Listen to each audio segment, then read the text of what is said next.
முறுக்கு பண்ணுறதுக்கு இந்த கப்பிட்ட 3 கப்பு ரைஸ் அரிசி மாவு எடுத்திருக்கேன். இது கூடவே ஒரு 50 கிராம் பொட்டுக்கடலை மாவு போட்டுக்குருவோம்.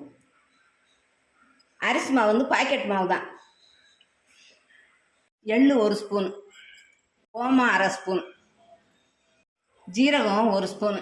இதை லேசாக கசக்கி போட்டுருவோம்.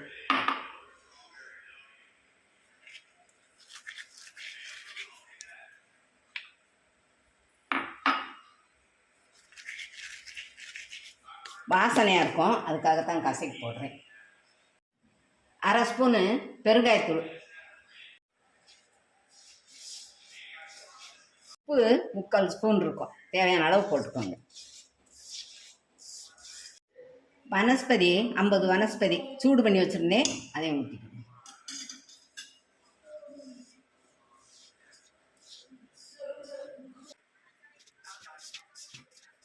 கொஞ்சம் கொஞ்சமாக தண்ணி விட்டு பிசைஞ்சுக்குவோம்.